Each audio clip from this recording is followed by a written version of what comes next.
Era aproximadamente la 1:23 am. No sé por qué me desperté, pero tenía la garganta secas. Me levanté para ir a la cocina a buscar agua. Mientras me servía un vaso con agua, sentí algo detrás de mí y giré mi cabeza lentamente. No había nada. No sé por qué, pero supuse que había algo cerca de mí, algo que no podía ver. De inmediato me dirigí rápidamente a mi cuarto y cerré la puerta de mi habitación y me senté en mi cama con los pies apoyados en el suelo, cuando de pronto sentí que una mano agarró mi tobillo muy fuerte. Entré en pánico y me subí a mi cama y empecé a rezar, pero una vez más sentí que me agarraron de los tobillos y me arrastraron hasta el suelo. La siguiente mañana desperté con mucho dolor y confundido. Como era de costumbre, visité a mi abuela aquel día. Cuando me vio, frunció el ceño y me dijo: ¿cómo le fue con las ánimas benditas? Eso es para que coja juicio y no siga por allá emborrachándose cada fin de semana. Desde aquel día no volví a tomar alcohol. Testimonio de un suscriptor.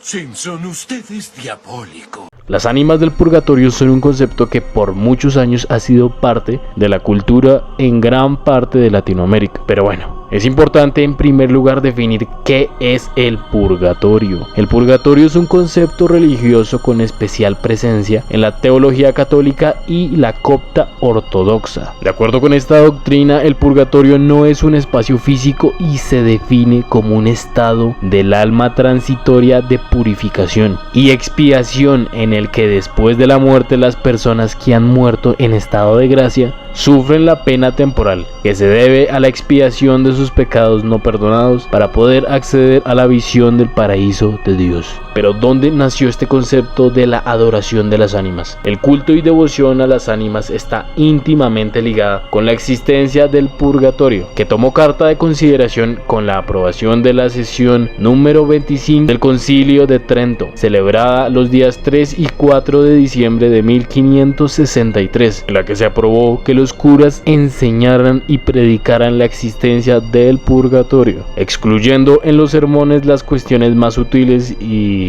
difíciles, así como las cosas inciertas o falsas. En otras palabras, se ordenó la predicación de la devoción y adoración por las almas del purgatorio con los creyentes. Y según la misma doctrina tridentina, las almas que estuvieran en el purgatorio recibían el principal alivio a través de las ofrendas de los fieles, especialmente con la celebración de misas pagadas en su recuerdo. Desde entonces el culto a las ánimas del purgatorio se extendió como pólvora por toda la cristiandad. Se estableció la conmemoración de los fieles difuntos el día 2 de noviembre y se popularizó por todo el mundo. Junto con esta labor propagandística, la iglesia contó con el arte para difundir de una manera muy gráfica los horrores del infierno y del purgatorio.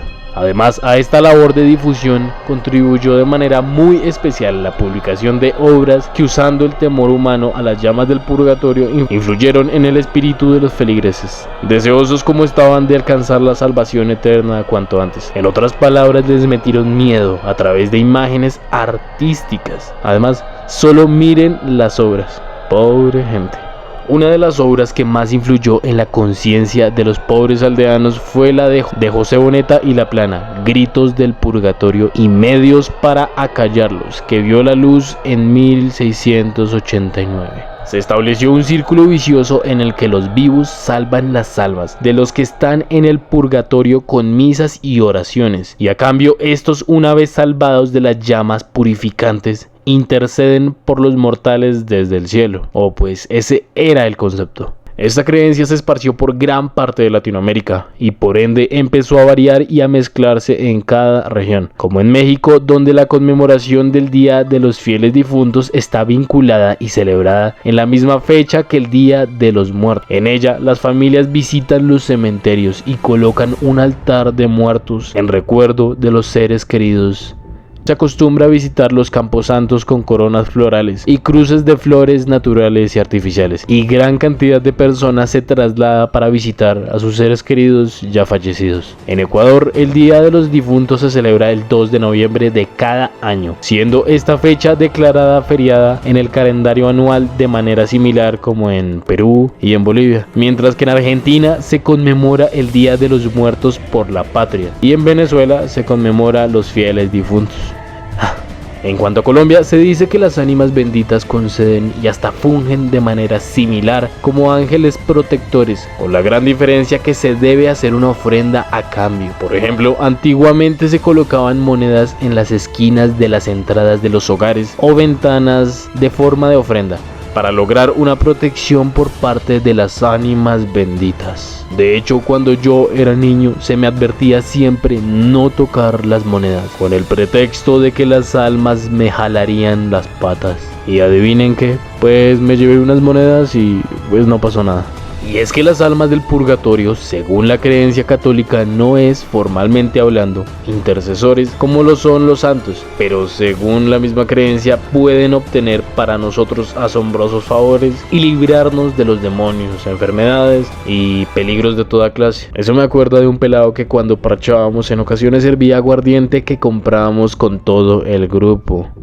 Grave error, ya que antes de servir regaba un poco y decía que era para las ánimas benditas y que así nos protegerían. 2 horas después.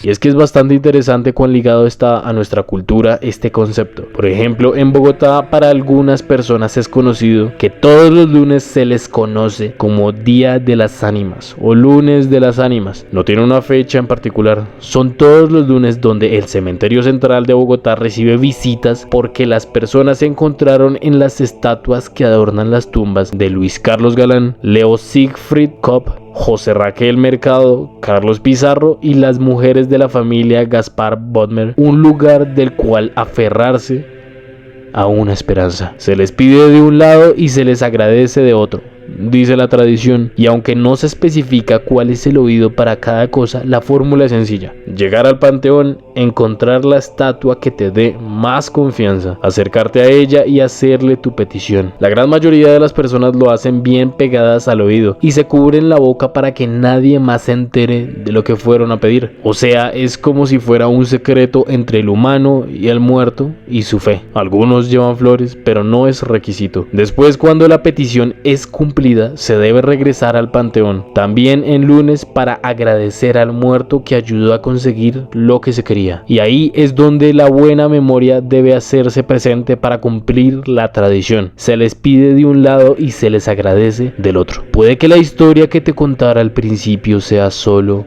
un sueño, una alucinación o que sea real. Lo que sí sabemos es que esta creencia, al igual que cualquier otra, merece respeto y seguirá muy presente en nuestras culturas. ¿Y tú? ¿Crees en las ánimas benditas? ¿Crees que estos seres pueden interceder en nuestras vidas? ¿Crees que existe el concepto de purgatorio? ¿Tienes alguna experiencia con ellos? Cuéntanos y echamos chisme en los comentarios. Y eso es todo en esta ocasión. F de Paranormal se despide, no sin antes desearte una feliz noche o un feliz día. Chao.